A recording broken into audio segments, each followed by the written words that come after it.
Leader of Opposition Rahul Gandhi has warned of a fresh inflation wave, linking it to the sharp fall in the rupee and rising fuel prices amid escalating tensions between the United States, Israel, and Iran. In a post on X, Gandhi said the rupee heading towards the 100 mark against the dollar, along with surging industrial fuel costs, are clear signs of inflation ahead. His remarks came after the rupee hit a record low of 93.53 as global crude prices climbed and investor sentiment weakened, raising concerns over the impact on India's economy and household expenses. Leader of Opposition Rahul Gandhi has intensified his warning on rising inflation, saying the weakening rupee and surge in fuel prices will trigger a cascading impact across the economy. He argued that while the government may term the situation normal, the ground reality is far more serious. Rahul outlined that higher fuel costs will make production and transport more expensive, hit MSMEs the hardest, and push up prices of everyday essentials. He also cautioned that foreign institutional investors could pull out funds at a faster pace, adding further pressure on the stock market and deepening the economic strain on households across India. Leader of Opposition Rahul Gandhi has further warned that fuel prices could see a sharp hike after the upcoming elections, stating that it is only a matter of time before petrol, diesel, and LPG rates are increased. Taking a swipe at the government, Rahul suggested that price hikes are being delayed due to political considerations ahead of key assembly polls. He was referring to elections in West Bengal, Assam, Kerala, Tamil Nadu, and the Union Territory of Puducherry, where voting is due in the coming weeks.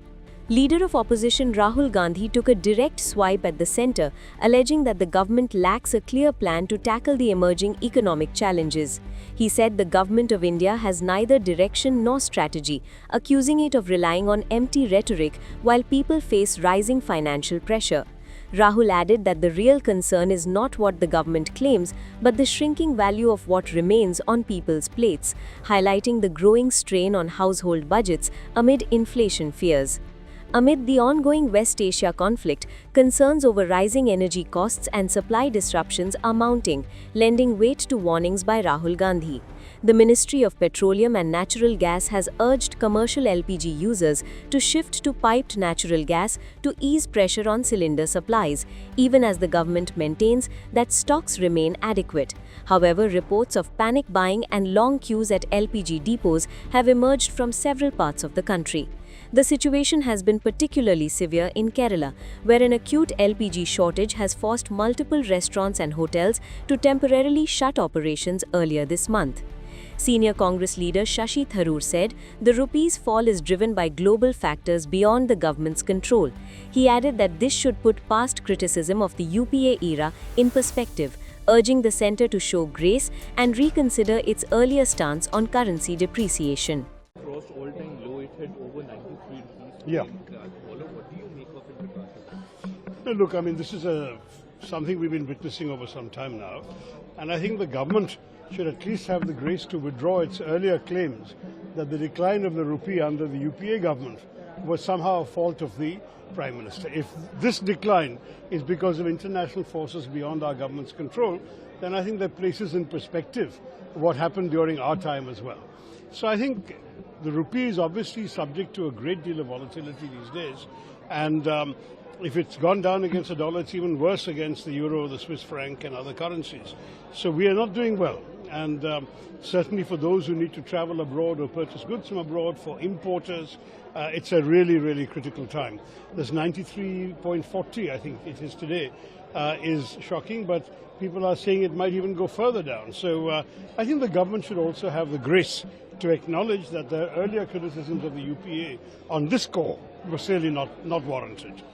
Sir, if we talk about the war which is going on in the Middle East region, we are seeing India is getting affected. Overall, all globe is getting affected, and we are seeing petrol prices have also affected because of that. How do you see overall implementation and India's stance to be to be fair on the region, on the global conflict? No, look, this crisis is affecting us. It's affecting many other countries in the region and beyond, because now as oil prices go up and gas supplies go down, you're looking at problems facing everybody. Factories as far as Korea and Africa are being affected. We've heard about the ceramic factories in Surat that have shut down because of lack of LPG. We're hearing about dhabas closing, restaurants closing. This is a serious issue. This is not a small matter. It's affecting the ordinary lives of Indians and of others everywhere. I certainly think that we should be part of, and ideally we should lead, an international effort to bring this war to an end.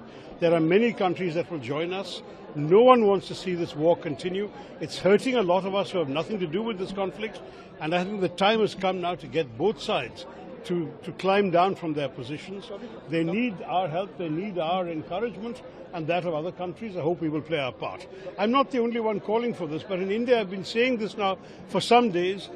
Yesterday I was joined by the former Greek Prime Minister, who's echoed my call. Others are saying similar things. We need to see this end. If you saw the appeal from the Omani Foreign Minister, very, very important gesture. I think many countries are saying that we absolutely have to bring this war to a close. It is doing far too much damage, and it's not clear at all what good it's doing to anybody. Doctor, 3 weeks into the war, we have seen 4 years of the Russia-Ukraine conflict, and during the course of the West Asia conflict, we have seen the kind of language that have emanated from Washington, from Tel Aviv, that we will finish them. This is not the end. They have started. We will finish. Do you feel that in this environment of hawks, we need some doves? Look, I'm always obviously somebody who has been in favor of doves in this particular conflict and in most conflicts.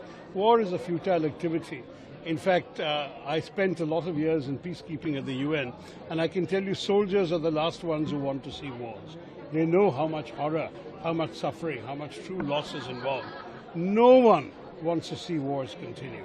And I will tell you that when you talk to soldiers who have lived through fighting and killing, they will share with you the anguish it means. I think that it's one thing to be forced to defend your country. It's something else to go on prosecuting a war in which people are dying every day, innocents are dying, school children have been killed, all sorts of innocent people are losing their lives for, frankly, what? I think at this point, the damage being done everywhere, both to the combatants, to the neighborhood, and then to the wider region, including to India, has crossed all acceptable limits. It must be made to stop. Sir, if we India often talks about the multivector diplomacy in an increasingly multipolar world. Do you feel that this particular conflict has not only proven to be a test for our diplomatic approach, but perhaps in the years to come? Well, look, let me not go into big philosophy right now. There's an immediate crisis. Let's try and solve it. There are larger challenges in the world, undoubtedly. But obviously, the longer this continues, the more complicated those challenges are going to become.